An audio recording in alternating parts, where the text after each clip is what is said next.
네, 5월 큐티 공개 강좌 시청하시는 여러분들 환영하고 축복합니다. 이번 달에는요, 우리가 시편과 하박국서를 함께 살펴보도록 하겠습니다. 코로나로 인해서 오프라인 모임을 진행하지 못하고 있는데요. 그래서 이전처럼 강의하는 분당 우리 교회 홈페이지 우리 나눔터의 공지 행사란에 들어가시면 다운로드 받으실 수 있습니다. 강의안 참고하시면서 시청해 주시면 되겠습니다. 먼저 시편에 대해서 우리가 살펴보고 이어서 하박국서를 살펴보는 방식으로 오늘 강의를 진행하도록 하겠습니다. 시편이라는 성경은 참 익숙한 듯 하면서 어려운 성경책인 것 같습니다. 아마도 시라는 장르가 우리에게 좀 익숙하지 않은 장르이기 때문에 그런 느낌을 받는 것 같습니다. 하지만 성경을 우리가 가만히 읽어보면 시적인 표현이 굉장히 많이 나온다는 것을 알 수 있습니다. 창세기를 읽다 보면 하나님이 이 세상을 창조하시고 인간을 창조하신 다음에 보시기에 심히 좋았더라라고 고백하시죠. 이것은 시의 언어라고 할 수 있습니다. 그리고 첫사람 아담이 하나님께서 아담의 갈비뼈를 취해서 하와를 창조하셨을 때 그 아담의 고백, 내 뼈 중에 뼈요 살 중에 살이다. 이것도 굉장히 아름다운 시적인 표현이죠. 어떻게 보면 우리에게도 시인의 DNA가 흐르고 있습니다. 그래서 시편을 너무 어렵게 생각하지 말고 자신감을 가지고 시편 말씀으로 들어가 볼 수 있었으면 좋겠습니다. 시편을 이런 방식으로 우리가 살펴보도록 하겠습니다. 첫 번째는 서론적인 부분인데요. 시편의 목적, 구조, 용어에 대해서 좀 짧게 살펴보고요. 그리고 핵심적인 내용으로 예수님께서 시편을 어떻게 읽으셨는지, 그리고 시편 안에 지향하고 있는 이상적인 사람, 이상적인 공동체, 그것이 무엇인지 시편의 핵심 메시지를 살펴보도록 하겠습니다. 그리고 시편으로 우리가 기도하는 법에 대해서 적용해보고 시편 전체를 마무리하는 시간을 가지도록 하겠습니다. 바로 우리 첫 번째로 들어가도록 하겠습니다. 시편을 이해하기 위해서는 구약 성경 전체의 구조가 어떻게 이루어져 있는지를 아는 것이 도움이 많이 됩니다. 구약 성경 제일 처음은 모세오경 5권의 책으로 기록되어 있죠. 이것은 하나님께서 모세를 통해 이스라엘에게 주신 율법의 말씀이라고 할 수 있습니다. 구약 성경은 하나님께서 주신 말씀대로 살아가느냐 그렇지 못하느냐의 관점으로 읽어나가면 굉장히 도움이 많이 됩니다.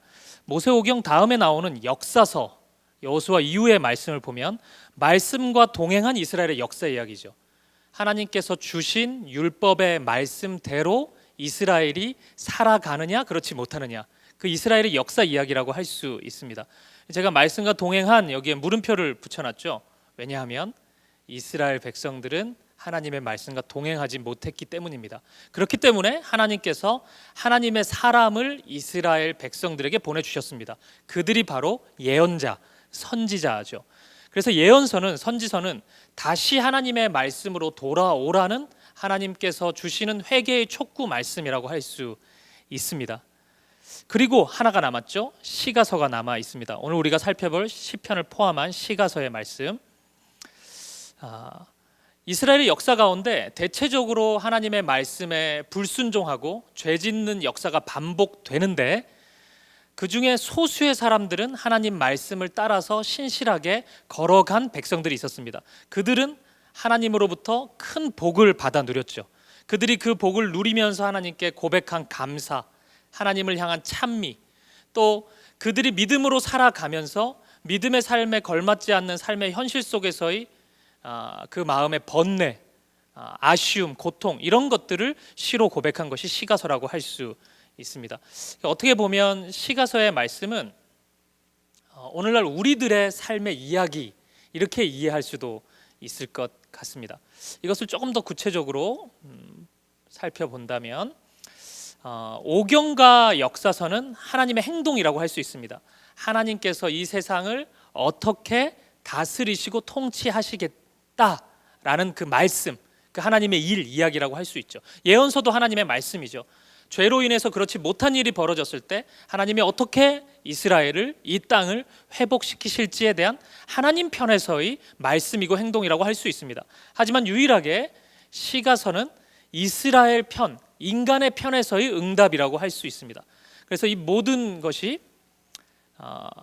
시가서를 제외한 성경이 위로부터 내려오는 하나님의 말씀, 하나님의 일하심이라면 시편은, 시가서는 인간의 편에서 하나님께 올려드리는 응답이라고 할 수 있겠죠. 이런 관점에서 우리가 시편을 바라보면 좋을 것 같습니다. 이제 시편의 구조를 보도록 하겠습니다. 시편은 총 5권으로 우리가 나누어서 이해해 볼 수 있는데, 시편 1편에서 41편은 제1권입니다.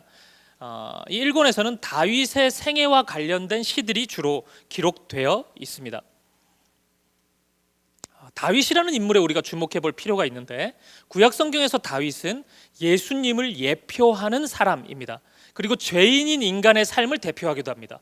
더불어서 죄인 가운데서, 죄인 중에서 하나님의 부르심을 받아서 하나님의 백성이 된 하나님의 백성으로서의 인간을 대표하기도 합니다.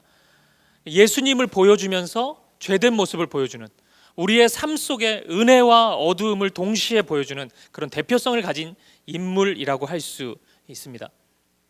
다윗의 인생을 하나로 우리가 요약해 본다면 그는 시와 노래의 사람이다 라고 이해할 수 있을 것입니다. 사무엘하 23장 1절에 보면 이스라엘의 노래하는 자라고 스스로를 칭하고 있습니다. 이스라엘의 국민 가수였죠. 노래를 참 잘하던 사람이었습니다. 그리고 사무엘상 16장 18절에 의하면 하나님 앞에서 탁월한 연주자였습니다. 세션이었죠. 그는 하프 연주로 하나님의 영이 임할 수 있는 아름다운 환경을 만들 줄 아는 하나님의 도구였습니다. 그리고 그는 노래를 지어서 하나님을 찬미하는, 찬양하는 사람이었습니다. 다윗의 그의 인생의 굴곡 속에서 빠지지 않는 것이 하나 있다면 하나님을 향한 찬양이라고 할 수 있습니다. 시편 1편에는 이런 다윗의 고백이 가득 담겨져 있습니다. 그리고 제2권 42편에서 72편은 고라 자손이 편집한 그런 시들이 담겨져 있습니다. 3권도 굉장히 유사한데요. 3권은 73편부터 89편까지인데 아삽 자손이 편집한 악곡들입니다. 이 고라 자손과 아삽 자손에 대한 이해가 좀 필요합니다. 이들은 성전에서 섬기던 레위인입니다. 유급 찬양 대원 이렇게 이해하면 될 것 같습니다. 다른 직업을 가지지 않고 성전에서 하나님을 찬양하는 일을 담당했던 인물들이었습니다. 많은 사람들이 절기가 되어서 예루살렘에 예배하러, 제사하러 오지 않았습니까? 그때 아름다운 찬양으로 격려하고 하나님을 향한 믿음을 북돋아 주던 사람들이 바로 고라 자손과 아삽 자손, 이렇게 이해하면 될 것 같습니다. 오늘 우리 교회로 본다면 우리의 찬양팀, 김현직 목사님, 조정원 목사님 이렇게 이해하면 될 것 같습니다. 그들이 기록한 시와 찬미의 노래가 시편 제2권과 3권, 42편, 72편, 73편에서 89편에 기록되어 있습니다. 그리고 제4권 90편에서 106편까지는 공예배용 시편들이라고 우리가 이해할 수 있는데, 누가 편집했는지가 명시되어 있지 않고 주제별로 엮여져 있는 특징이 있습니다. 그리고 제일 마지막 제5권인 107편에서 150편은 이것도 동일하게 공예배 시 불렀던 찬양이라고 이해할 수 있는데, 주로 다윗이 기록한 시편과 하나님을 온전히 찬양하는 할렐루야 시편으로 이루어져 있습니다. 이렇게 총 5권으로 구성되어 있습니다. 각 권마다 굉장히 큰 특징이 있는데, 그것은 각 권의 마지막에 하나님을 찬양하는 성령이 담겨져 있다는 것입니다. 가만히 보십시오. 제1권 제일 마지막에 있는 시편 41편에 이스라엘의 하나님 여호와를 영원부터 영원까지 송축할지로다. 아멘 아멘. 마지막에 찬양이 각 권의 이 1권의 마지막에 기록되어 있죠. 2권도 마찬가지입니다. 72편 마지막에 그 영화로운 이름을 영원히 찬송할지어다. 이렇게 하나님을 찬양합니다. 3권도 마찬가지입니다. 3권의 마지막 부분인 89편 52절에 여호와를 영원히 찬송할지어다. 아멘 아멘. 이렇게 기록되어 있습니다. 또 4권의 마지막도 하나님을 영원부터 영원까지 찬양할지어다. 5권. 5권은 어떤 면에서 본다면 5권 전체가 하나의 성령이라고도 할 수 있는데, 계속해서 하나님을 찬양하거든요. 150편 마지막 부분에 보면 호흡이 있는 자마다 여호와를 찬양할지어다 할렐루야. 이렇게 각 권, 시편의 각 권 마지막에 하나님을 송영하는 것, 찬양하는 것으로 이렇게 기록되어 있습니다. 이것이 굉장히 큰 특징이라고 할 수 있습니다. 어떤 면에서 본다면 시편 전체가 이스라엘 백성들이 하나님을 예배할 때마다 사용했던 찬양의 가사다, 이렇게 이해해도 될 것 같습니다. 시편이 왜 5권으로 구분될 수 있냐면, 왜 이렇게 묶여져 있고 기록되었냐면, 하나님께서 모세를 통해 주신 율법의 말씀이 총 5권이죠. 모세 오경이라고 우리가 이야기를 하죠. 이 모세 오경과 동일한 권위를 가진 책으로 보여지기 위해서 시편이 5권으로 구성되어 있습니다. 하나님께서 율법의 말씀을 5권을 주셨습니다. 이스라엘도 이 5권의 책으로 하나님을 찬양하는 것입니다. 하나님께서 주신 은혜에 대한 마땅한 반응이라고 할 수 있죠. 그것이 바로 우리가 지금 묵상하고 있는 시편 말씀이다, 이렇게 이해하면 될 것 같습니다. 그러면 우리 이어서 시편에만 자주 나오는 용어들에 대해서 조금 생각해 보도록 하겠습니다. 시편에 나오는 대부분의 용어는 음악과 관련되어 있습니다. 음악을 연주할 때 사용되던 용어이든지 아니면 음성용, 음악 부호라고 이해할 수 있습니다. 첫 번째로 많이 나오는 표현이 인도자를 따라라는 표현입니다. 인도자를 따라라는 원래 이 단어의 의미는 뛰어나다, 빛나다라는 의미를 가지고 있는데, 이 찬양을 드릴 때 지휘자가 인도하는 방식으로 이 노래를 하나님께 드리라는 그런 찬양이죠. 시편에 굉장히 많이 나옵니다. 여기 나와 있는 것처럼 이 모든 시편의 고백 속에서 이 시편은 인도자를 따라 드리는 고백이다, 이렇게 표제로 기록되어 있습니다. 혼자 부르기보다는 함께, 찬양 인도자와 함께, 지휘자와 함께 이 찬양을 드리라는 그런 선언이겠죠. 그리고 많이 나오는 표현이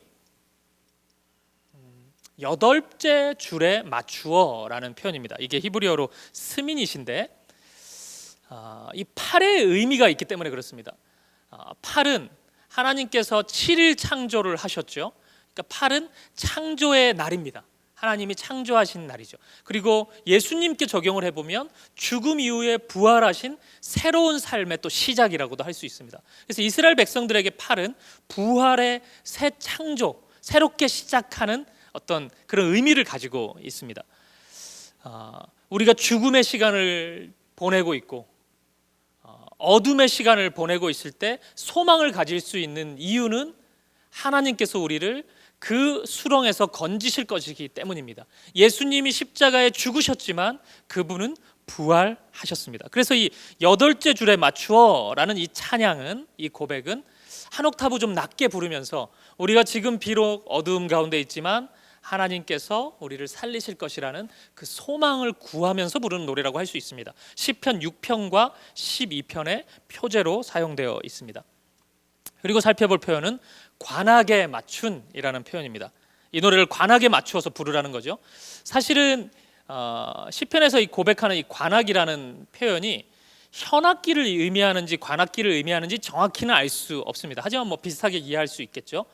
그러니까 실내악적인 성격을 가지고 있는 노래라고 할 수 있습니다. 절대 드럼으로 반주하면 안 되는 겁니다. 이런 찬양은 실제로 시편을 읽다 보면은 그런 느낌을 주는 게 많죠. 시편 84편은 뭔가 행진곡 느낌으로 불러야 될 것 같은 그런 고백입니다. 4분의 2박자로 하는 것이 좋겠다고 느껴져요, 그 내용이. 그리고 시편 14편과 13편과 51편 이런 고백들은 뭔가 바이올린이나 플룻 같은, 아니면 비올라 같은 악기를 사용하면서 잔잔하게 우리의 마음을 고백하는 것이 어울릴 법한 그런 노래들입니다.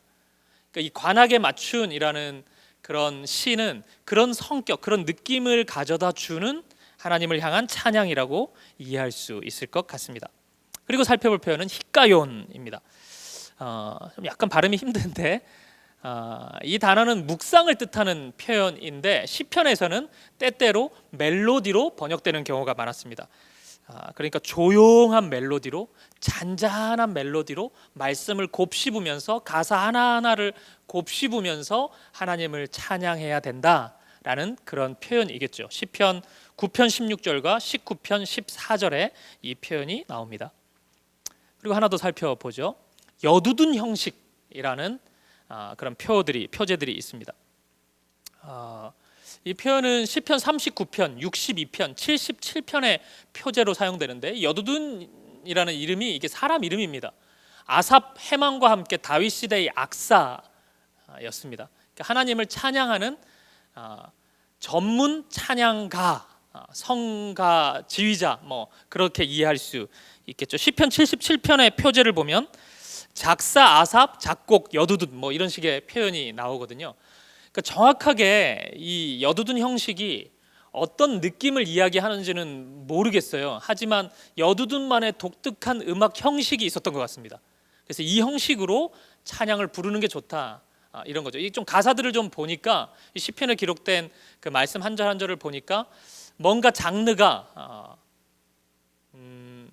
좀 잔잔한 느낌의 음악을 붙여서 찬양을 드리지 않았을까라는 느낌을 좀 줍니다. 여두둔 형식, 그렇게 이해하면 좋을 것 같습니다.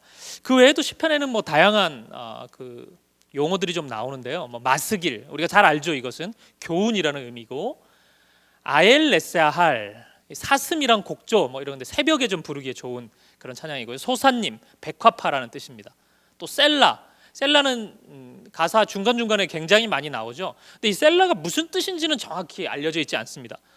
많은 분들이 이야기하기를 멈춤이란 뜻이 아닐까, 앞구절을 강조하는 의미 아닐까, 잠깐 멈춰서서 앞에 있는 것을 다시 되새김질을 하는 거죠. 그러니까 어떻게 보면 아멘과 굉장히 유사한 표현일 수 있겠죠. 또 어떤 분들은 영원하다, 높인다, 찬양하다 뜻, 뭐 이런 식으로 많이 이야기하는데, 제가 생각하기에는 멈추다라는 의미가 더 맞지 않을까 이렇게 생각합니다. 잠깐 멈춰서 간주죠, 간주. 그러니까 간주가 나오면서 지금 드렸던 이 찬양의 가사를 다시 곱씹어 보는 것이죠. 그런 의미가 아닐까 생각이 듭니다.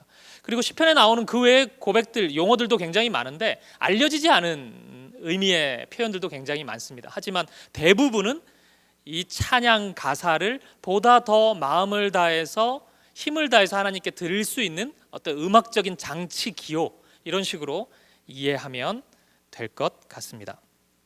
이제 본론으로 본격적으로 우리 핵심 메시지에 대해서 우리가 살펴보도록 하겠습니다. 시편의 메시지를 살펴본다는 것은 시편을 어떠한 관점으로 읽을 것인지에 대한 이야기입니다. 사실 이것은 성경 전체를 어떤 관점으로 읽을지와도 연결이 됩니다. 그래서 첫 번째 살펴볼 것은 이것입니다. 예수님이 시편을 어떻게 읽었느냐입니다. 예수님께서 이 땅에 오셨을 때도 구약 성경을 하나님의 말씀으로 읽으셨는데, 예수님은 시편 말씀을 어떤 방식으로 읽었을까? 결론부터 말씀드리면 예수님은 시편을 자신을 가리키는 말씀, 자신을 향하고 있는 말씀으로 이해했다는 것입니다. 말씀을 하나 보죠. 누가복음 24장 27절을 보면, 이것이 이 말씀의 배경은 예수님이 십자가에 죽으시고 부활하셨는데 제자들이 믿지를 못하죠. 그래서 어떤 여인들은 막 예수님 부활했다는 소식을 전해주는데 제자들은 그것이 더 실망스러웠어요. 왜냐하면 살아나지 않았을 테니까 헛소리라고 들렸던 거죠. 그래서 너무 큰 실망감에 엠마오 도상으로 이렇게 낙향하고 있는, 자신의 고향으로 내려가고 있는 길에서 예수님이 나타나셔서 말씀을 주고받는 것이죠. 이때 이런 말씀을 하십니다. 누가복음 24장 27절, 이에 모세와 모든 선지자의 글로 시작하여 모든 성경에 쓴 바 자기에 관한 것을 자세히 설명하시니라. 여기서 중요한 것은 모든 성경에 쓴 바 자기에 관한 것.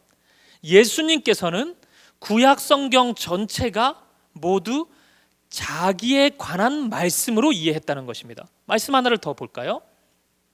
누가복음 24장 44절, 또 이르시되, 이 똑같은 맥락에서 주신 말씀입니다. 내가 너희와 함께 있을 때 너희에게 말한 바 곧 모세의 율법과 선지자의 글과 시편에 가리켜 기록된 모든 것이 이루어져야 하리라 한 말이 이것이라 하시고, 이것이라는 것이 십자가의 죽음과 부활이거든요. 근데 이것이 모세의 율법, 모세오경, 선지자의 글, 선지서, 그리고 시편, 시가서, 이 시편에 나를 가리켜 기록된 모든 것이라는 말씀입니다. 예수님이 이렇게 해석했다는 거예요. 우리가 시편을 바라볼 때 예수님의 관점을 가져야 됩니다. 시편 또한 예수님을 가리켜 기록된 것입니다. 예수님의 어떤 것을요? 예수님의 십자가의 죽음, 예수님의 부활하심, 죽음을 이기시고 부활하신 생명을 노래하고 있다는 것입니다. 이것이 예수님이 시편을 읽는 방식이었습니다. 이 방식이 히브리서에 보다 더 구체적으로 표현되어 있습니다. 물론 히브리서에는 성경 전체를, 구약의 말씀을 예수님이 어떻게 이해했는지에 대한 말씀입니다. 보시죠. 히브리서 10장 7절, 이에 내가 말하기를 하나님이여 보시옵소서, 두루마리 책에 나를 가리켜 기록된 것과 같이 하나님의 뜻을 행하러 왔나이다 하셨느니라. 두루마리 책, 하나님의 말씀인 성경에 나를 가리켜 기록된 것과 같이, 그렇게 기록된 것처럼 내가 하나님의 뜻을 행하러 왔나이다. 이것이 예수님의 말씀 읽기였고 성경 읽기였고, 이것이 우리가 예수님 중심으로 성경을 읽어 나아갈 때 가져야 될 관점이라는 것입니다. 이거죠. 예수님의 성경 읽기는, 정리를 해볼게요. 하나님의 말씀이 자신의 순종을 지시한다고 믿는 읽기였습니다. 예수님은 성경을 읽으면서 이 성경 속 이야기가 바로 자신을 가리키는 말씀이라는 것을 알고 있었고, 그 말씀에 기록된 대로 예수님 당신의 삶이 이루어져야 한다고 믿고 있었다는 것이에요. 그것이 인간으로 오신 예수님이 성경을 읽을 때 가졌던 자세요, 마음가짐이었다는 것입니다.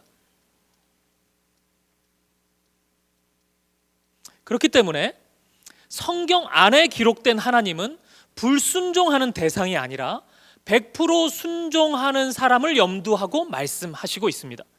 성경의 말씀은 하나님이 성경 속에서 말씀을 주실 때, 아이고 이거는 뭐 어떤 사람은 지키고 어떤 사람은 안 지키겠지, 이거는 뭐 인간이 지킬 수 없는 말씀이지, 뭐 그럴 수도 있지, 이런 식의 불순종을 염두하고 하나님 말씀하신 것이 아니고 100% 순종을 염두하고 하나님께서 말씀을 주셨다는 것이에요. 근데 사람이 100% 순종할 수 있습니까? 100% 순종한 존재 누구이시죠? 바로 예수 그리스도이시죠.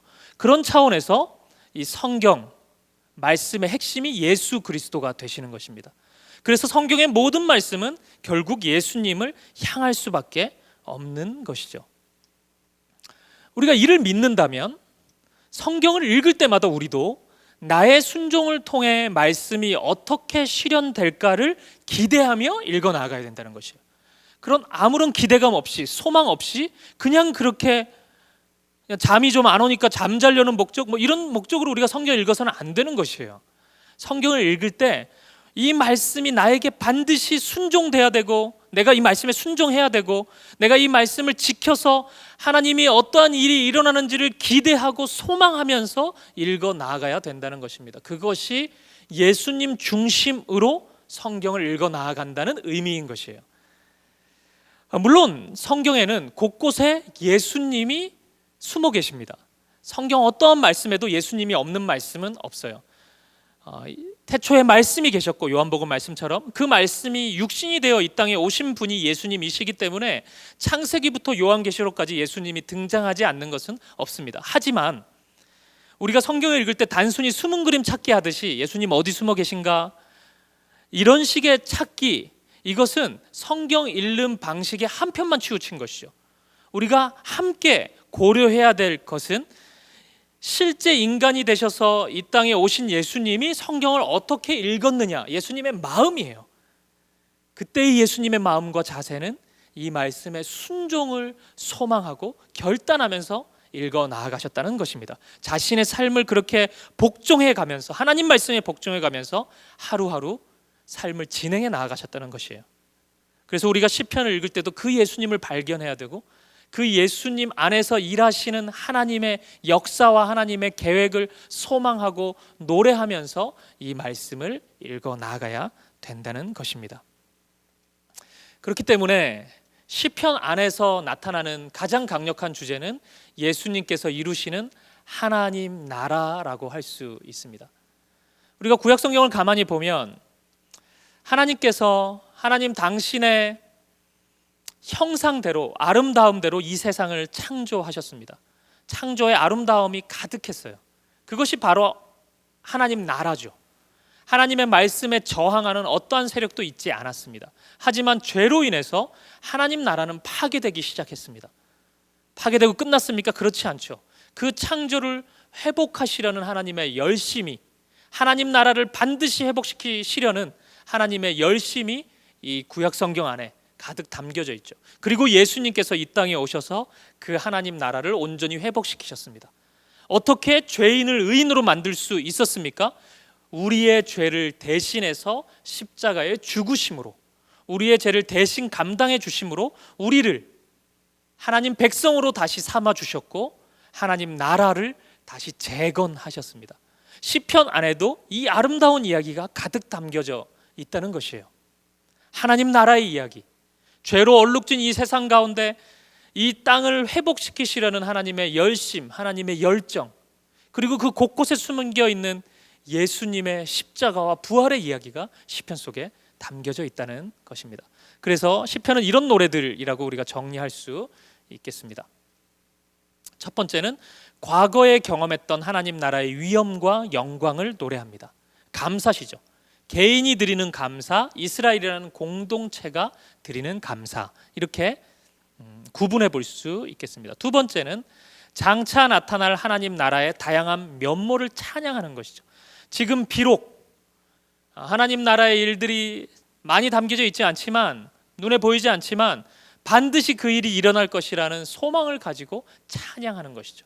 개인의 찬양, 공동체의 찬양이 시편 안에 담겨져 있습니다. 그리고 세 번째는 넘어가 버려서 하나님의 통치가 사라진 것 같은 그런 어두운 현실 속에서 하나님의 통치를 구하는 간청이죠. 개인의 탄식, 공동체의 탄식이 시편 안에 담겨져 있습니다. 자신의 죄로 인한 고난, 또 내 죄가 아니더라도 공동체의 고난, 익명의 누군가의 죄로 인해서 내가 고난을 받을 수 있거든요. 죄는 연대성을 가지고 있기 때문에 뭐 이런 거죠. 내가 큰 잘못 안 해도 어떤 사람이 나쁜 마음 먹어가지고 산 위에서 이렇게 공장의 그 폐수를 막 밑으로 흘려보내면 그 산 아래 사는 사람이 그 물 마시면은 질병이 생기겠죠. 내 죄가 아니더라도 그 사람의 죄 때문에 내가 아플 수 있죠. 이 세상은 이 모든 죄가 서로 긴밀하게 상호 연결되어 있기 때문에 나의 죄가 아니더라도 누군가의 죄 때문에 충분히 고난당할 수 있죠. 그들의 고난 속에서의 아픔, 그들의 탄식, 이런 것들이 시편 안에 가득 담겨져 있습니다. 하나님께서 시편 안에서 그러한 어두운 모습도 들춰내시고 회복시키실 하나님의 열심도 드러내시죠. 우리가 그렇기 때문에 시편 안에서는 하나의 목적이 분명합니다. 시편이 지향하는 어떤 한 사람, 한 공동체가 있습니다. 그것은 예수 그리스도를 의지하고 신뢰하고 그분의 말씀대로 살아감으로써 하나님의 열심을 노래하며 하나님 일하심과 함께 발맞추어서 하나님의 일하심을 경험하고 그것을 다른 이들에게 전하고 하나님의 통치를 신뢰하며 믿음으로 살아가는 모습이라고 할 수 있을 것입니다. 시편은 온통 그런 이야기, 그런 노래예요. 그런 사람들의 고백이에요. 그 고백을 통해서 우리가 그런 사람이, 저와 여러분이 그런 사람이 되기를 원하는 간절한 마음이 담겨져 있습니다. 그런 차원에서 우리가 시편이 지향하는 이상적인 모습, 어떤 이상적인 개인, 이상적인 공동체, 시편 몇 개를 좀 살펴보면서 이상향에 대해서 우리가 생각해 보도록 하겠습니다. 먼저는 율법과 말씀과 시편의 관계성입니다. 시편 1편이죠. 어떻게 보면 시편 1편은 시편 전체를 설명해 주는, 가이드를 해주는 그런 말씀이라고 할 수 있겠습니다. 한번 시편 1편을 좀 살펴보도록 하겠습니다. 1절을 보시죠. 복 있는 사람은 악인들의 꾀를 따르지 아니하며 죄인들의 길에 서지 아니하며 오만한 자들의 자리에 앉지 아니하고. 우리가 흔히 이분법이라는 것에 대해서 굉장히 좀 싫어하는데, 그러니까 뭐 좌냐 우냐 흑과 백이냐 이 두 가지 중에 하나로 선택하는 것이 굉장히 불편하죠. 오늘날 그런 사람이 있으면 우리가 함께 교제하기가 좀 어렵습니다. 왜냐하면 우리가 어떤 면에서는 중간 지점에 있는 경우가 굉장히 많기 때문에 그래요. 이 복잡한 현대 사회 속에서는 특히나 더 그렇죠. 그런데 시편 1편 1절은 매우 정확하게 흑백 논리를 구사합니다. 복 있는 사람, 이 사람들 사실 의인인데 이 사람과 악인 두 부류밖에 없다고 이야기를 하는 거예요. 굉장히 불편할 수 있죠, 이 시가. 그런데 가만히 보니까 이 악인들이 단계가 있습니다. 첫 번째 단계는 꾀를 따르는 단계, 꾀를 따르지 아니하면 이렇게 돼 있죠. 꾀를 따르는 단계. 두 번째는 죄인들의 길에 서는 단계. 세 번째는 오만한 자들의 자리에 앉는 단계. 그러니까 따르고 서고 거기에 주저앉는, 그러니까 점진대꾸법이죠. 점점 편해지지 않습니까? 따라가다가 거기 섰다가 앉아 있는 모습입니다. 그러니까 뭐 신천지 복음방에 처음에는 가자 그래서 따라갔다가 한번 들어볼까 하고 서 있다가 좋아가지고 거기 주저앉는, 이 완전히 이제 빼오기가 힘든 단계 아닙니까? 그러니까 이런 점진적인 구조로 지금 구성되어 있습니다. 우리는 흔히 마지막 단계만 악인 아닐까, 거기 주저앉아 있으니까 악인들과 함께 교제하면서 그 옆에 어울려 있지 않습니까? 그 사람들만 악인이 아닐까 생각하지만 시편에서는 따르는 자나 거기에 서 있는 자나 모두 다 악인이라고 이야기를 해요. 왜냐하면 이 사람들도 결국에는 악인이 될 거기 때문입니다. 시간이 흐르면 악인이 될 수밖에 없는 자들이기 때문에 그래요.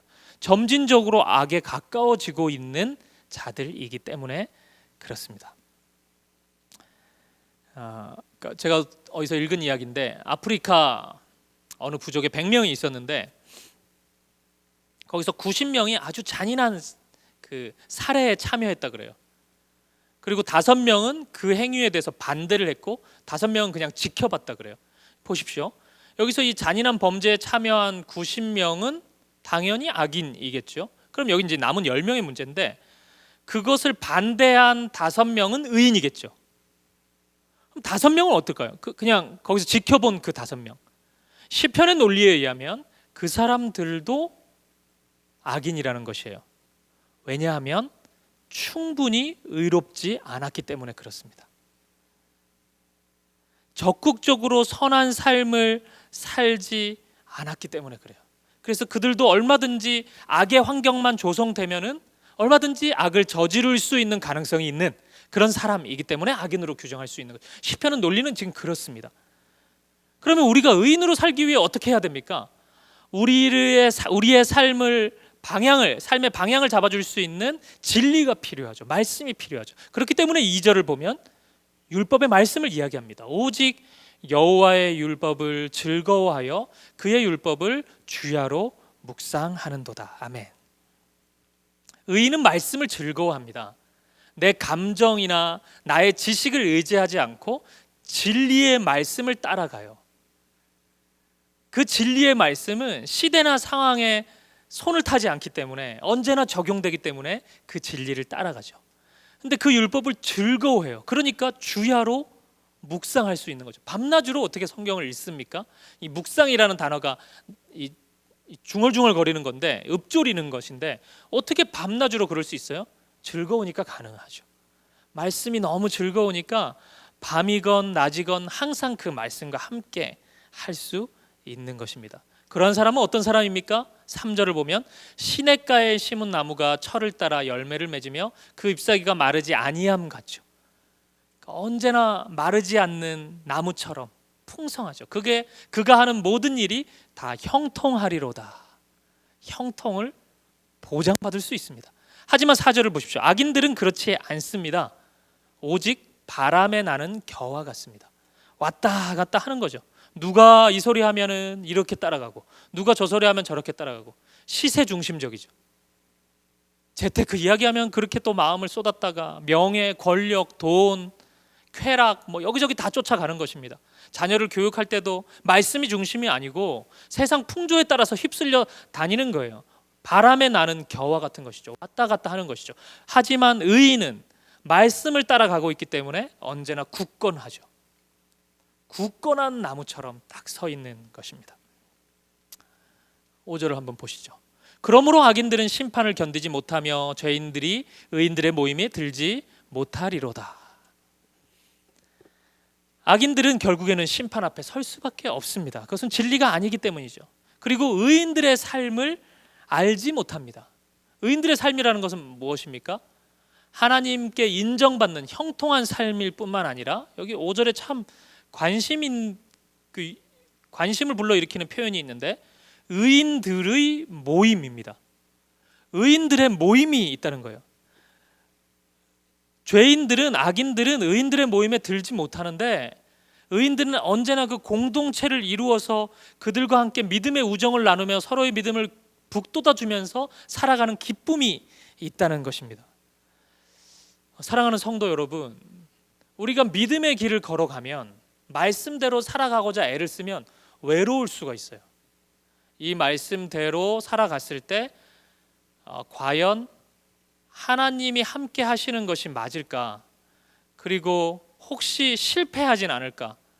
내가 혹시 이 세상에서 도태되지는 않을까라는 그런 두려움이 들 때가 있습니다. 하나님께서 그런 우리를 향해서 주신 선물이 바로 공동체입니다. 의인들의 모임이에요.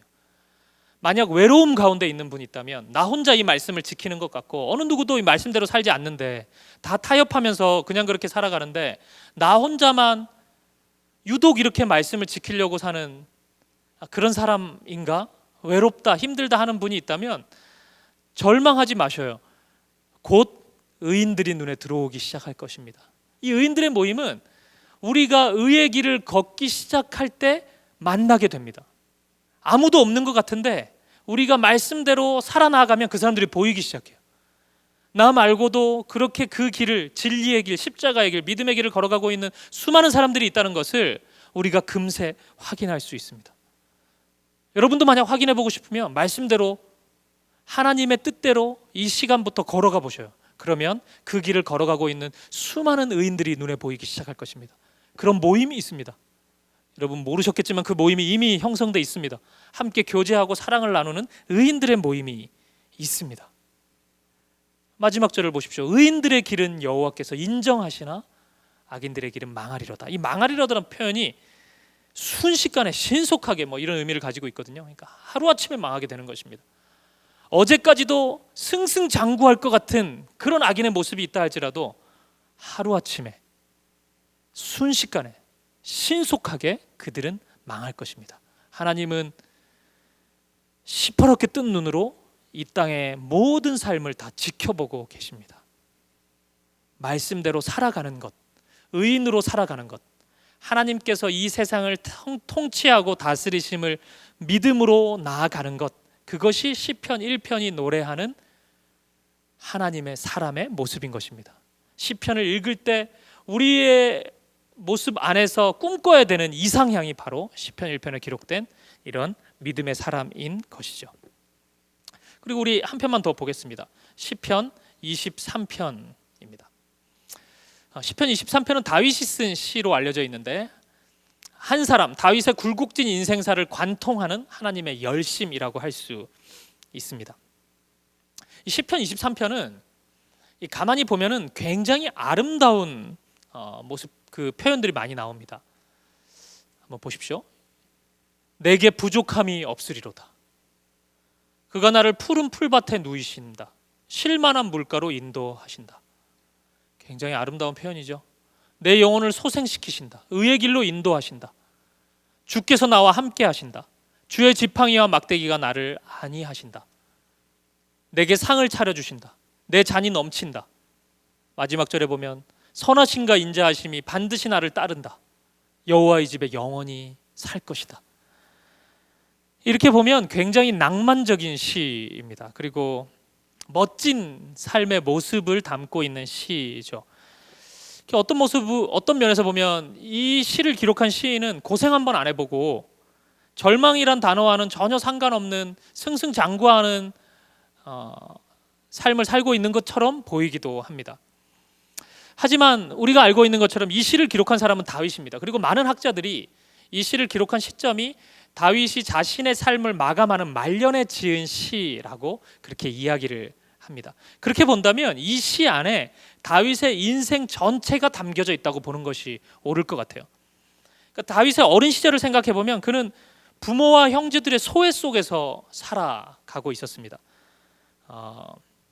사무엘이 왕으로 기름 부으러 이 집에 방문했을 때 다윗은 소외되어 있었어요. 이 가정 식사 자리에 초청받지 못했습니다. 골리앗을 무너뜨리고 또 중앙정부로 진출하는 그런 반짝이는 시절도 있었지만, 그리고 왕의 딸과 결혼도 하지만 자신의 아내인 미갈이 아내가 남편을 무시하는 경험도 하게 돼요. 그러니까 하나님의 언약궤가 다윗성으로 오게 될 때 다윗은 너무 기뻐서 막 춤을 추는데 그 옷이 벗겨질 정도로 춤을 추거든요. 이때 자신이 가장 사랑했던 미갈이, 아내가 자신을 무시하고, 어떤 면에서 보면 자신의 그 믿음, 하나님을 향한 신뢰를 인정받지 못하는 그런 가정의 아픔을 경험하게 되죠. 그리고 왕인 사울이 자신을 질투하게 됩니다. 전쟁이 끝나고 나면 여인들이 불렀던 노래가 있었죠. 사울은 천천히요, 다윗은 만만이다. 그러니까 다윗을 더 높이는 노래들을 불렀던 것이에요. 이 노래 때문에 사울은 시기하게 되고 다윗을 죽이려고 하게 됩니다. 그래서 한동안 도망자의 인생을 살게 되죠. 그리고 그 공허함 속에서 왕이 되고 한 여인을 사랑하게 되지만 그것은 정상적인 사랑이 아니었습니다. 남편이 있었던 한 여인, 우리아의 아내인 밧세바를 사랑하게 되죠. 이것은 불륜이었고 이 사랑으로 인해서 파국으로 치닫게 됩니다. 가정의 고통이 시작되죠. 그리고 자신의 아들인 압살롬에 의해서 다시 도망자 신세가 됩니다. 자신의 왕위를 빼앗으려고 자신을 잡으러 다니는 아들, 가정이 완전히 무너져버린 이 아픔, 이것이 다윗의 말년에 경험한 다윗의 현실이었습니다. 다윗의 인생을 이렇게 정리해 보면 이 시가 다르게 보여요. 굉장히 아름다운 시 같지만 4절을 한번 보십시오. 내가 사망의 음침한 골짜기로 다닐지라도. 인생이 얼마나 절망스러우면 자신의 삶을 죽음의 골짜기와 같다고 고백할 수 있겠습니까? 정말 오늘 내일 내 삶을 마감하고 싶다는 그런 심정이 아니면 이런 고백 안 나올 것입니다. 해를 두려워한다는, 누군가가 늘 내 원수가 내 앞에 있어서 나를 죽일까 봐 내가 두렵다는 고백이죠. 내가 늘 그 두려움 속에서 살고 있다고 이야기를 합니다. 그리고 보니까 5절을 보니까 이런 표현이 있어요. 주께서 내 원수의 목전에서, 원수가 늘 내 눈앞에 있고 내 목전 앞에 있는 나를 늘 죽이려고 하는 그 상황이라는 것이죠. 이것이 다윗이 이 시에서 고백하고 있는 다윗의 현실인 것입니다. 하지만 다윗은 알았습니다. 1절을 한번 보십시오. 여호와는 나의 목자이심을 알았습니다. 다윗이 목자였거든요. 그러니까 목자의 자세를 아는 거예요. 양을 절대 버리지 않죠. 양은 이게 앞이 잘 안 보인다 그러잖아요. 그래가지고 막 제갈 길로 가는데 목자는 언제나 양을 인도하죠. 바른 길로. 하나님이 그런 분이시라는 것을 알았어요. 자신이 양을 꼭 지켰던 것처럼 하나님이 자신의 인생을 지키실 것을 알았습니다. 바른 길로 인도하실 것을 알았습니다. 원수의 목전 앞에 있다 할지라도 내게 아름다운 식사를 대접하시고 함께 식사 교제를 나누시는 사랑스러운 분이라는 것을 알았습니다. 이 시는 어떻게 보면은 단순히 낭만적인 그냥 시라고 하기보다는 극심한 고통 가운데 있는 현실 속에서 하나님의 사랑을 경험하고 노래하는 눈물의 찬양이라고 할 수 있는 것이죠. 6절을 다시 한번 보십시오. 내 평생의 선하심과 인자하심이 반드시 나를 따르리니. 이 따르리니라는 표현이 추격하다라는 단어입니다. 다윗처럼 도망자의 인생을 살았던 사람이 없습니다. 사울에게 평생 쫓겼고 말년에는 자신의 아들인 압살롬에게 쫓겼습니다. 도망자, 누군가가 늘 나를 추격하는 그런 인생이었습니다.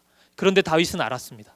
그런 사람, 원수의 추격도 나를 위협하고 나의 두려움을 줬지만 그보다 더 선명하게 보이는 것이 있었는데 하나님의 선하심과 인자하심이 언제나 나를 추격하고 있었다는 것이죠. 하나님은 사랑의 추격자였습니다. 내가 극심한 고통 가운데, 절망 가운데, 믿음이 다 바닥난 것 같은 사막의 길을, 광야를 걷고 있는 순간에도 하나님은 나를 찾아오셔서 나의 손을 잡아주시고 나를 안아주시고 나를 일으켜 세워 주셨다는 것입니다. 그래서 제일 마지막 함께 나누고 싶은 시가 이건데요. 시편 139편인데 인간이 경험할 수 있는 가장 처참한 고난. 시편 중에서 한 편만 선택해서 시편의 주제를 가장 잘 담고 있는 시 한 편만 우리가 골라보자라고 한다면 시편 139편이라고 할 수 있습니다. 그렇게 추격하시는 하나님. 7절을 보십시오. 내가 주의 영을 떠나 어디로 가며 주의 앞에서 어디로 피하리이까. 내가 하늘에 올라갈지라도 거기 계시며 스올의 내 자리, 지옥과 같은 삶 가운데 내 인생이 펼쳐진다 할지라도 거기 계신다는 것이죠.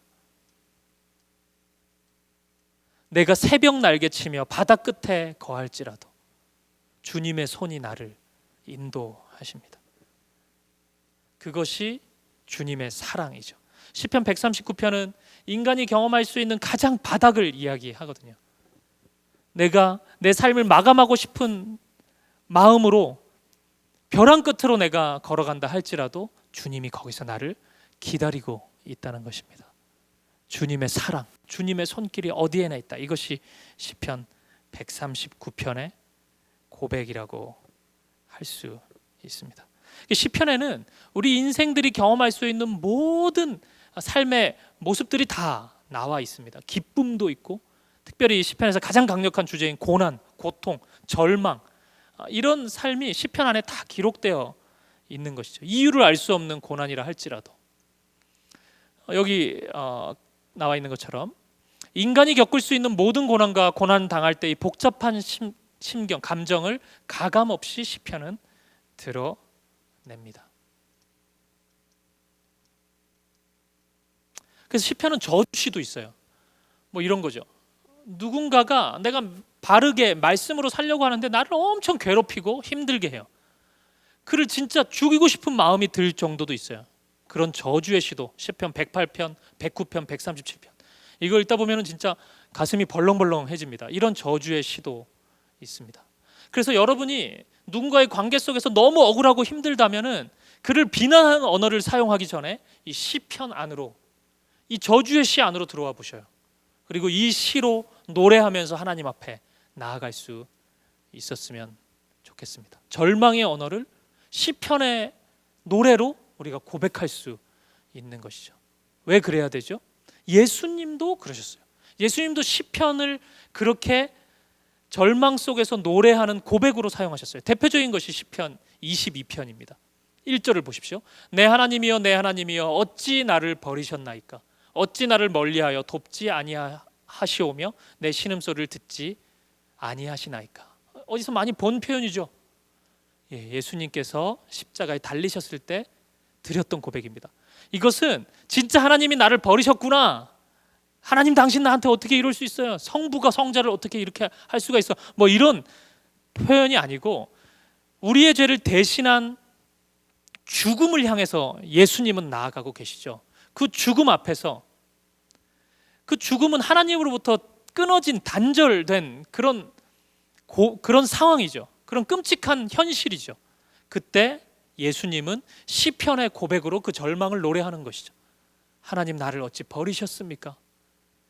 절망을 자신의 언어로, 자신의 감정을 담은 분노로 표현하는 것이 아니고 시편의 언어로 자신의 마음을 드리고 있는 것입니다. 그렇기 때문에 십자가에서 고백한 어찌하여 나를 버리셨습니까? 라는 예수님의 고백은 노래입니다. 시와 찬미의 찬송이라고 할 수 있는 것이죠. 우리도 이렇게 나아가야 된다는 것이에요. 시편의 언어로 나아가야 되는 것입니다. 예수님은 십자가에서 철저한 수치를 당하셨죠. 고난을 당하셨죠.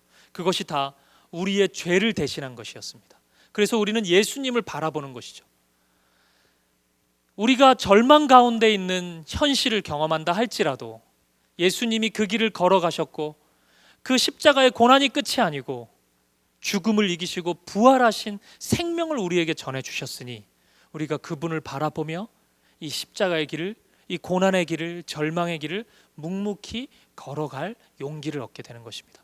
그래서 시편 속에서도, 이 절망의 고백 속에서도, 탄식의 고백 속에서도 우리는 예수님을 발견할 수 있고 이 시편의 말씀을 노래하셨던 예수님의 마음을 느낄 수 있는 것입니다. 이것이 우리가 시편을 묵상할 때 가장 중요하게 여겨야 될 마음이요 자세라는 것입니다. 이것을 꼭 기억하셨으면 좋겠습니다. 그리고 한 가지 더 기억할 것은 시편으로 우리가 그렇기 때문에 기도할 수 있다는 것이에요. 시편 한 절 한 절을 읽으면서 우리의 찬미로 하나님께 기도할 수 있습니다. 이 시편으로 기도하기에 대한 부분은 오늘부터 다시 기도라는 책에서 제가 조금 발췌해 왔는데, 첫 번째로 중언부언하는 기도를 극복해야 합니다. 우리가 기도가 가장 힘들 때가 언제냐면 지금 나의 마음의 상태를 어떠한 언어로 고백해야 될지 모를 때가 가장 힘들어요. 기도를 하고 싶은데 너무 답답한데 이걸 무슨 언어로, 내 마음을 정확하게 설명하는 언어로 하나님께 기도한다는 것이 굉장히 힘들거든요. 그것이 우리의 기도를 가로막는 경우가 굉장히 많거든요. 그래서 중언부언할 때도 많아요. 답답한데 뭔가 표현을 못하니까. 오늘부터 다시 기도의 저자인 도널드 휘트니의 고백을 한번 보셔요. 여러분은 오랫동안 진부하고 뻔한 말로 기도해 왔기 때문에 다른 방식으로 기도하는 법을 쉽게 배울 수 있다는 사실이 믿기 어려울 수도 있습니다. 그럼에도 문제를 풀 수 있는 간단하고 영구한 성경적 해결책이 있다는 사실을 여러분이 믿을 수 있었으면 좋겠습니다. 어떤 방법일까요? 당연히 말씀으로 기도하는 것이죠. 네, 이게 지금 말씀으로 함께하는 기도죠. 도널드 휘트니의 고백을 다시 보겠습니다. 말씀 본문으로 기도할 때 좋은 일은 더 이상 공허하고 중언부언하는 말로 기도하지 않게 된다는 점입니다. 말씀으로 기도하는 방법을 사용하면 기도를 시작하기가 쉬울 뿐만 아니라 계속해서 기도하기도 쉽습니다. 이 저자는 특별히 시편으로 기도하는 것을 우리에게 제안하는데, 이 시편은 우리의 닫혀있는 언어를 열린 언어로 바꾸어줘요. 내 마음을, 여러분이 인생 속에서 어떠한 삶의 방식에 처한다 할지라도 시편이 여러분을 설명하지 못하는 경우는 없어요. 어떠한 기쁨도, 어떠한 절망도, 어떠한 수치도, 자존심 상하는 일도, 죽고 싶은 그 순간도 시편은 인간이 표현할 수 있는 가장 탁월한 언어로 고백해주고 있습니다. 그래서 시편 안으로 들어갈 수 있죠.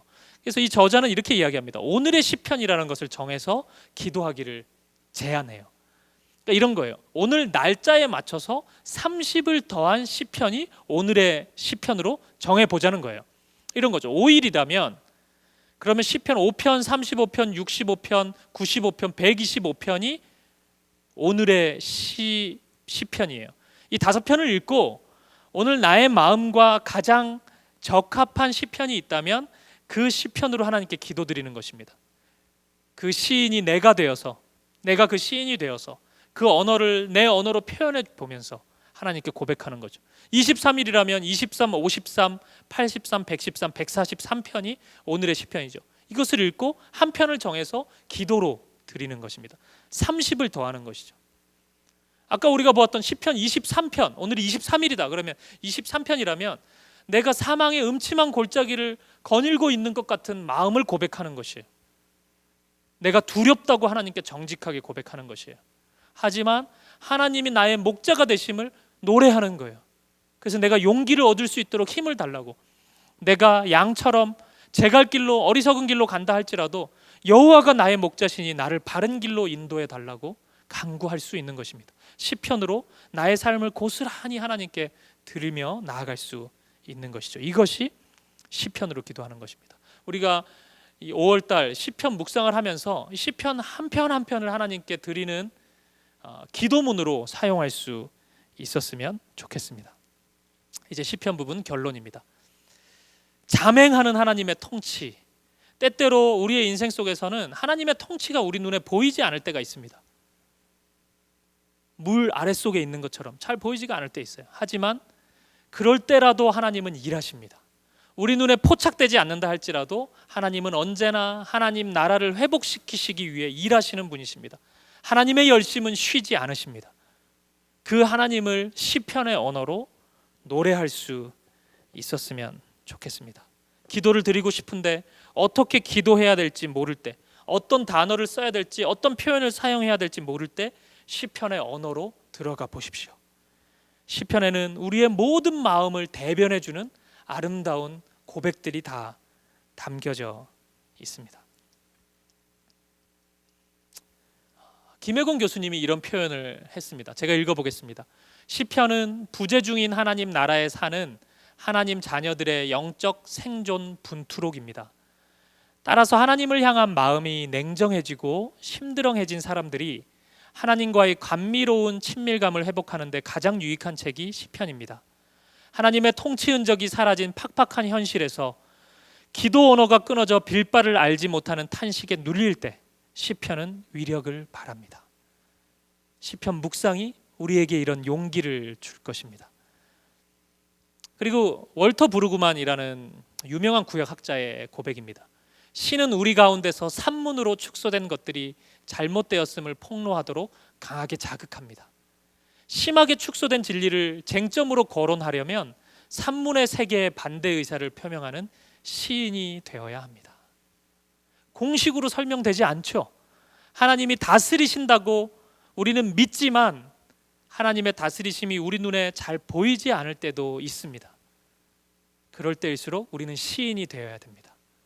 일하시는 하나님, 이 현실 세계 너머에서 이 세계를 이끌어 가시는 하나님을 볼 수 있어야 됩니다. 그리고 아름답게 하나님을 찬양할 수 있어야 합니다. 이 시편 묵상을 통해서 하나님 나라를 꿈꿀 수 있는 여러분이 되었으면 좋겠습니다. 여러분의 기도의 언어가 비약적으로 발전하는 이 5월 한 달이 되기를, 시편과 함께 기도하며 하나님을 찬양하는 저와 여러분이시기를 주님의 이름으로 간절히 축복합니다. 네, 이어서 우리 하박국 어떻게 읽을 것인가 우리가 한번 살펴보도록 하겠습니다. 우리가 시편에 이어서 하박국을 묵상하는 것이 굉장히 적절한 것 같아요. 왜냐하면 하박국서도 일종의 시의 고백들이 굉장히 많이 담겨져 있기 때문입니다. 그래서 우리 하박국서는 이런 방식으로 우리가 한번 보도록 하겠습니다. 하박국서의 시대와 배경 또 구조에 대해서 우리가 한번 생각해 보고요. 그리고 하박국서에 나오는 질문, 하나님의 세계 경영에 대한 의문이 하박국서에 있는데 이 질문에 대해서 우리가 한번 살펴보겠습니다. 그리고 하박국서에 나타나는 하나님 나라, 우리가 이 부분을 중점적으로 음미해 보고요. 마지막 결론으로 고난에 직면했을 때 우리가 어떻게 노래해야 되는지, 시편의 주제와도 조금 연결되는데 이 하박국서의 마지막 부분 결론으로 우리가 생각해 보도록 하겠습니다. 하박국과 하박국의 시대를 좀 생각해 봐야 되는데요. 하박국은 어떤 사람인가? 많은 학자들이 하박국에 대해 설명을 하지만 정확히 알 수 없는 인물입니다. 성경에 설명이 없기 때문이에요. 몇몇 학자들은 하박국이라는 이름의 의미에서 하박국을 추론하기도 합니다. 이 하박국이라는 이름이 영어 엠브레스라는 단어가 이 하박국이라는 단어에서 나왔기 때문에 어떤 분들은 이렇게 이해합니다. 열왕기하 4장 16절에 나오는 이 수넴 여인의 아들, 4장 16절에 보면 이때쯤에 네가 아들을 안으리라 하니 안으리라. 그래서 이 아들, 이 여인의 아들이 하박국이 아닌가라고 추측하기도 합니다. 하지만 정확한 근거가 있지는 않습니다. 또 하나의 추측은 하박국이라는 이 단어에서 아베크, 단어 굉장히 비슷하죠. 히브리어 아베크가 씨름하다라는 뜻입니다. 이 레슬링이라는 뜻이죠. 그래서 씨름하는 자가 하박국이다. 실제로 가만히 하박국서를 보면 하나님과 씨름하는 모습 같거든요. 하나님께 따지고 질문하기 때문에. 그래서 하박국이 이런 인물 아닌가라고 또 추측하기도 합니다. 하지만 모두 주장일 뿐이고 정확한 근거가 있지는 않습니다. 정확한 것은 하박국이 선지자, 예언자였다는 사실입니다.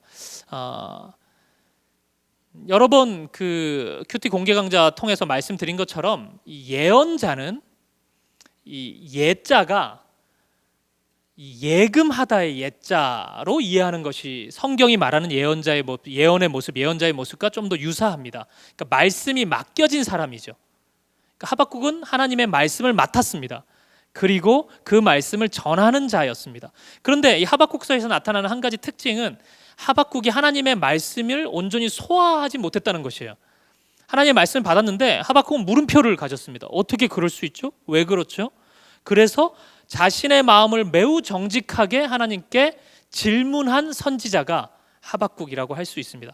정직하게 질문했다. 이 부분이 우리가 하박국서에서 느껴야만 하는 아주 중요한 감정입니다. 하나님은 인격적이시기 때문에 정직한 마음으로 나아가는 것이 굉장히 중요합니다. 아무리 그럴듯한 신앙의 고백이라 할지라도, 신앙의 자세라 할지라도 그 마음이 의문을 가지고 있으면서 그걸 다짜고짜 덮어둔 채 그냥 그렇게 하는 척으로 하나님께 나아가는 것은 하나님이 결코 기뻐하시지 않습니다. 그래서 하나님이 싫어하시는 표현은 포장하는 언어, 하나님과 실질적으로 내 마음이 하나님께 향하지 않는 언어, 그런 언어로는 하나님과 깊이 교제하기가 힘듭니다.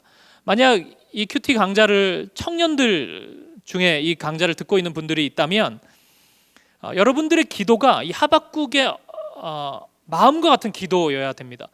그러니까 청년의 언어라는 것은 정직한 언어여야 돼요.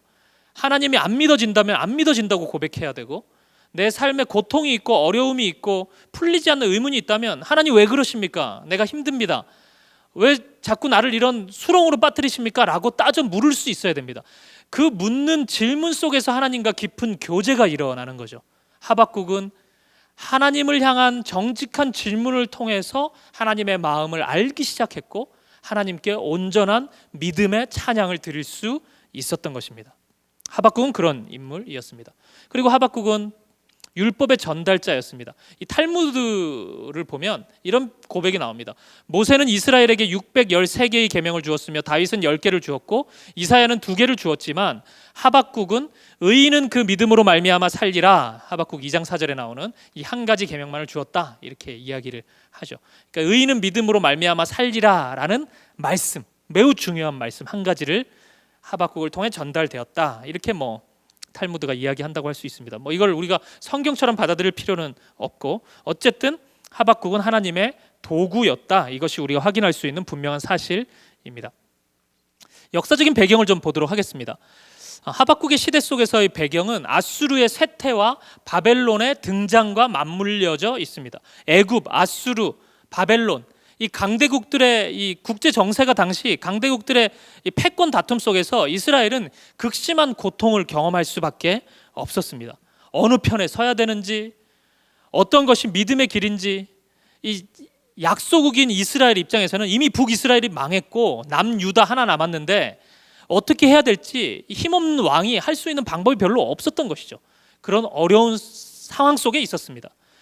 이런 상황 속에서 이 남유다의 요시야 왕, 믿음의 왕이죠. 하나님의 말씀대로 이 이스라엘의 종교 개혁을 이끌었던 왕이라고 할 수 있습니다. 이 왕이 이 패권 다툼 속에서 죽음을 당했거든요. 이 무깃도에서 죽임을 당하고, 무깃도 전투에서 죽임을 당해서 이 역대하나 스가랴 말씀에 보면은 이 요시야의 죽음이 이스라엘의 슬픔을 상징하는 수고적인 표현이 되어버렸어요. 그러니까 이제 이스라엘 백성들의 마음 속에서는 믿음의 사람, 왕 요시야가 하나님을 알지 못하는 나라들에 의해서, 그 패권 다툼에 의해서 죽임을 당하다 보니까 하나님의 정의와 공의에 대한 심각한 물음이 생길 수밖에 없었던 것이죠. 이 하박국의 전체적인 주제는 바로 그들이 가졌던 질문과 연결되어 있다고 할 수 있습니다. 하나님이 정의로우신 분 맞습니까? 하나님의 공의는 도대체 어디 있는 것입니까? 라고 하박국은 질문하기 시작하는 것입니다. 이것이 배경 속에서 충분히 우리가 엿볼 수 있는 사실입니다. 이제 하박국 전체 구조를 한번 보겠습니다. 하박국은 크게 5가지로 나눌 수 있는데 1장 1절이 표제이고 1장 2절부터 11절이 최초의 대화입니다. 하나님의 세계 경영에 대한 심각한 의문을 던지는 거죠. 그것이 두 번째 대화 속에서도 나타납니다. 1장 12절에서 2장 5절까지 이 두 대화를 통해서 하박국의 질문과 답이 나오죠. 그리고 2장 6절에서 20절 압제자들에 대한 저주의 신탁인데 하나님의 매우 큰 대답이 하박국에게 전해지는 것이죠. 하박국이 감당하기 힘듭니다. 소화하기 힘듭니다. 그런데 겨우겨우 소화하고 3장부터 하박국이 반응하는 거죠.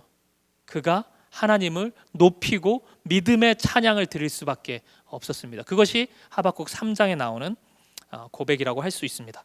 이제 내용을 하나하나 좀 살펴보도록 하겠습니다. 우리가 첫 번째로 살펴볼 것은 하박국의 질문입니다.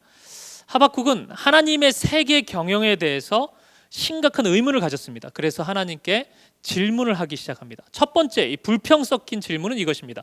예루살렘의 악과 불의와 폭력, 어째서 하나님의 공동체인 예루살렘에 악이 번성할 수 있습니까? 라고 하박국은 질문하기 시작한 것입니다. 1장 4절을 한번 보십시오. 이러므로 율법이 해이하고 정의가 전혀 시행되지 못하오니 이는 악인이 의인을 애워쌌으므로 정의가 굳게 행하여짐이니이다. 아멘. 어떻게 예루살렘 안에 이러한 불의가 가득할 수 있습니까? 하나님 뭐 하십니까 도대체? 어떻게 하십니까? 이렇게 질문한 거죠. 이때 하나님은 대답하십니다. 하나님의 대답은 그들을 심판하겠다. 그런데 바벨론을 통해서 심판하겠다고 하나님은 대답하십니다. 1장 6절을 보십시오. 보라, 내가 사납고 성급한 백성 곧 땅이 넓은 곳으로 다니며 자기의 소유가 아닌 거처들을 점령하는 갈대아 사람을 일으켰나니, 이 갈대아 사람이 바로 바벨론 백성이라고 할 수 있습니다. 바벨론을 통해서 예루살렘을 심판하고 징계하겠다고 하나님은 말씀하시는 것이죠. 어떤 면에서 보면 하박국은 예루살렘 심판에 대한 촉구를 하나님께 드렸습니다. 하나님은 그렇게 하시겠다 했죠. 그런데 하나님의 대답이 하박국에게 위로가 됐을까요? 이 말씀이 과연 위로입니까? 그렇지 않죠. 왜냐하면 하나님께서는 바벨론, 하나님을 알지 못하는 악인들의 집단이라고 할 수 있는 바벨론을 통해서 이스라엘을 심판하시겠다고 말씀하셨기 때문입니다. 그래서 이어지는 하박국의 두 번째 불평 섞인 질문이 나타납니다. 그것은 바벨론의 악과 불의와 폭력이죠. 바벨론은 어떻게 할 겁니까? 어째서 악한 나라가 번성할 수 있습니까? 이것이 하박국의 질문이었습니다. 1장 13절을 한번 보십시오. 주께서는 눈이 정결하심으로 악을 참아보지 못하시며 패역을 참아보지 못하시거늘 어찌하여 거짓된 자들을 방관하시며 악인이 자기보다 의로운 사람을 삼키는데도 잠잠하시나이까? 가만히 놔둘 겁니까? 바벨론, 이 사람들만큼 악인이 없는데 하나님 정말 그대로 두실 겁니까? 이럴 수 있습니까? 이 질문이죠. 믿음의 길을 걸을 때 악인이 승승장구하는 것만큼 속상한 일이 없습니다. 시편 73편을 보면 이 아삽의 시가 나오는데, 이 찬양 인도자인 아삽이 극심한 고통을 호소하거든요. 그 이유가 악인의 번성함 때문이에요. 나는 믿음으로 나아가는데 나는 너무 힘든 일만 벌어지고 악인은 승승장구합니다. 내가 아침에 눈을 뜰 용기도 없습니다. 고통스럽습니다. 죽고 싶습니다. 막 이렇게 이야기하거든요. 그 아삽의 고백과 굉장히 비슷하죠. 어떻게 그럴 수 있습니까? 라고 하박국은 한탄하는 것입니다. 하나님의 대답이 있습니다. 하박국 2장 5절부터 20절까지 길게 이어지는데 바벨론을 징계하겠다는 것이죠. 그들에게 화가 있을 것이라고 하나님은 분명히 말씀하고 있는 것입니다. 이것이 두 가지의 질문, 하박국의 첫 번째 질문과 두 번째 질문의 핵심입니다. 결론은 이거죠. 하나님이 이 세상을 창조하시고 다스리시는 분이시라고 하는데 하나님 세계 경영을 이따위로 하실 겁니까? 어떻게 된 겁니까 도대체? 하나님 이렇게 하실 겁니까? 라고 질문하는 것입니다. 이것이 첫 번째, 두 번째 질문이라고 할 수 있습니다. 이를 통해 드러나는 사실이 있습니다. 이것이 큰 두 번째 주제인데 하박국서 안에 나타나는 하나님 나라입니다. 하박국을 향한 하나님의 대답의 핵심은 우리가 잘 알고 있는 가장 유명한 하박국 2장 4절의 말씀입니다. 보라, 그의 마음은 교만하여 그 속에 정직하지 못하나 의인은 그의 믿음으로 말미암아 살리라.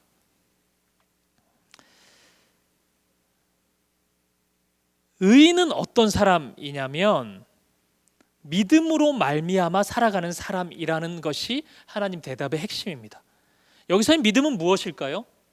어두운 현실 속에서도 하나님이 이 세상을 다스리시는 왕이 되신다는 믿음입니다.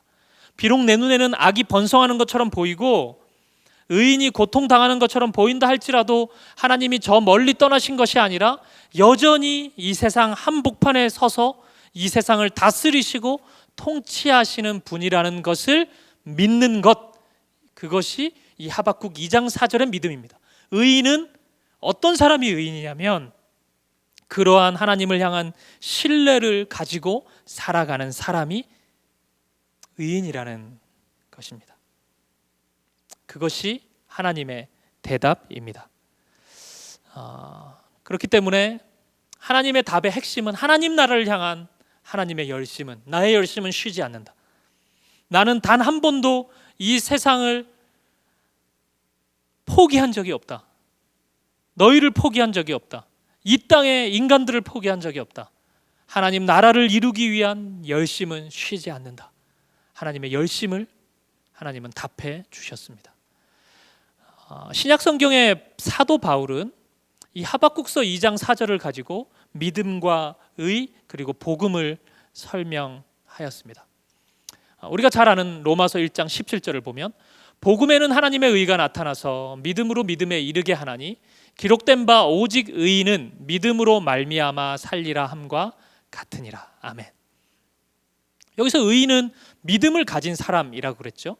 믿음은 어떤 믿음입니까? 하나님의 일하심을 믿는 믿음입니다. 그러면 이 하나님의 일하심은 어디에서, 언제, 어떤 방식으로 하나님의 일하심이 선명하게 드러났습니까? 예수님의 십자가를 통해서 드러났습니다. 예수님의 십자가는 우리의 죄를 대속해 주는 십자가임과 동시에 이 세상의 모든 악을 멸하시는 사건이었습니다. 이 세상의 악은, 사탄은 우리에게 죽음을 무기로 하면서 죄를 짓도록 우리를 어두움의 길로 유혹하지만 예수님은 죽음을 이기시고 부활하셨습니다. 로마서 6장 23절에 죄의 삭은 사망이다. 죄의 품삯이 사망이라는 것인데 사탄의 나라는 죄를 짓는 사람들의 나라입니다. 사탄은 죄를 잘 지은 사람에게 품삯으로 죽음을 안겨다 주는 것이에요.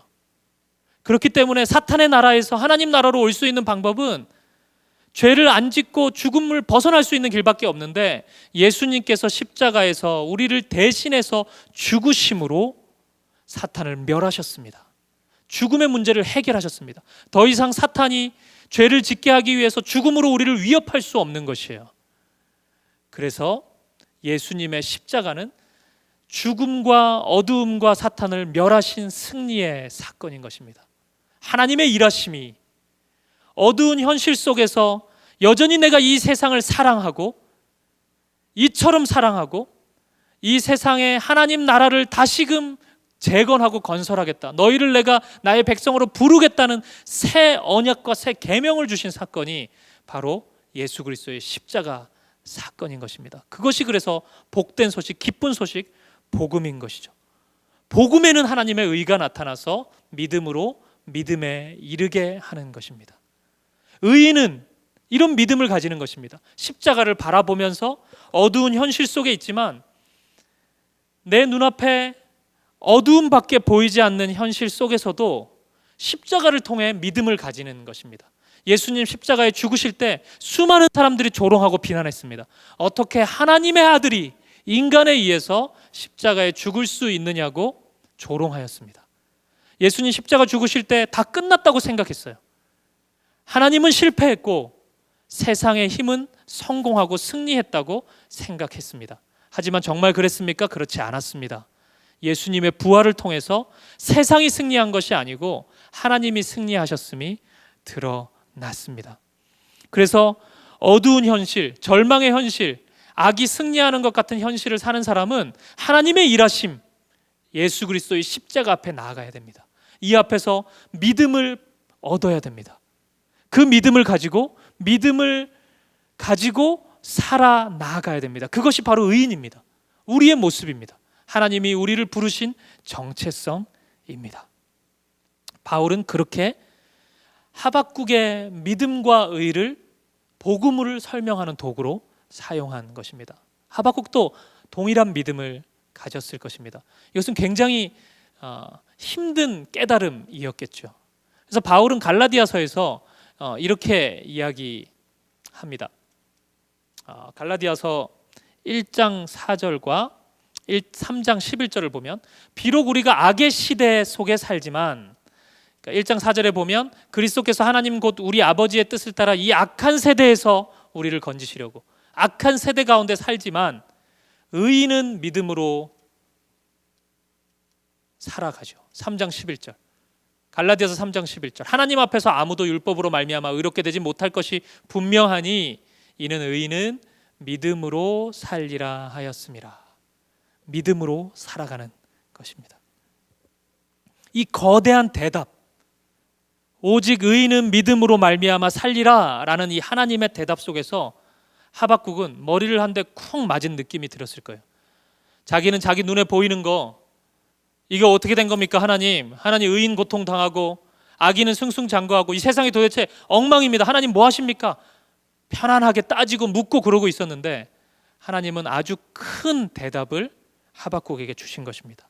하박국은 그 말씀 앞에서 자신을 돌아보기 시작한 것이죠. 그리고 두렵고 떨림으로 스스로에게 계속 질문했을 것이에요. 내가 의인인가? 믿음으로 살아가고 있는 자인가? 하나님의 일하심을 나는 신뢰하고 있는가? 하나님만을 의지하는 자인가? 그러면서 정말 두렵고 떨림으로 조심스럽게 하박국은 하박국 마지막 부분에 이 노래를 부릅니다. 하박국 3장 17절, 비록 무화과 나무가 무성하지 못하며 포도나무에 열매가 없으며 감람나무에 소출이 없으며 밭에 먹을 것이 없으며 우리의 양이 없으며 외양간에 소가 없을지라도 나는 여호와로 말미암아 즐거워하며 나의 구원의 하나님으로 말미암아 기뻐하리로다. 주 여호와는 나의 힘이시라. 나의 발을 사슴과 같게 하사 나를 나의 높은 곳으로 다니게 하시리로다. 이 노래는 지휘하는 사람을 위하여 내 수금에 맞춘 것이니라. 아멘.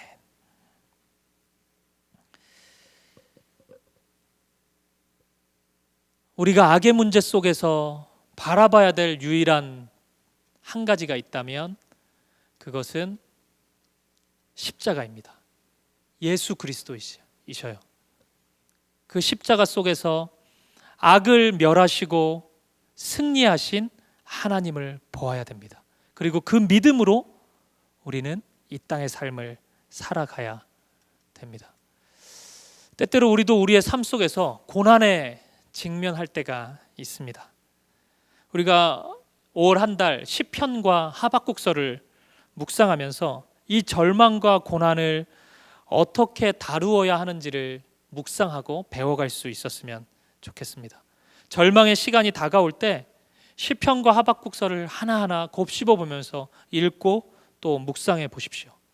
그리고 시인의 언어에, 시인의 고백에, 하박국의 고백에 우리의 마음을 담아 보십시오. 잠잠히 하박국처럼 하나님의 음성을 들어보십시오. 그리고 우리의 일상의 현실, 하나님이 계시지 않는 것 같은 이 현실 속에서 일하고 계시는 예수님을, 하나님을 만날 수 있었으면 좋겠습니다.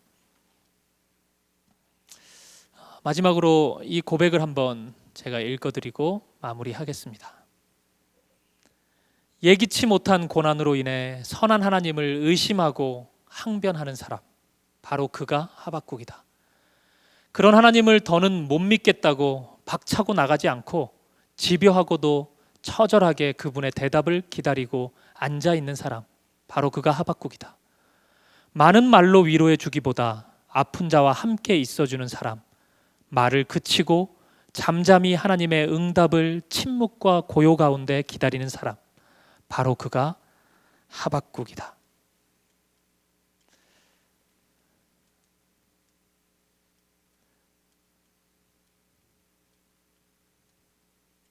고난의 탈피를 부르짖는 내 소원이 아니라 고난 가운데서 하나님을 증언하기 원하며 하나님의 뜻을 자기 소원과 의지로 삼는 사람, 바로 그가 하박국이다. 내 눈앞의 현실을 믿지 않고 눈에 보이지 않는, 손에 잡히지 않는 그렇지만 분명히 존재해서 도저히 의심할 수 없는 하늘의 소망을 노래하는 사람, 그렇게 목 놓아 노래하다 노래가 된 사람, 바로 그가 하박국이다. 이 하박국서 묵상을 통해서 저와 여러분의 어떤 면에서의 그 답답한 현실이 하나님의 해설을 들을 수 있는 아름다운 시간이 될 수 있기를, 그런 아름다운 노래로 가득 찬 5월의 시간이 될 수 있기를 주님의 이름으로 간절히 축복합니다. 감사합니다.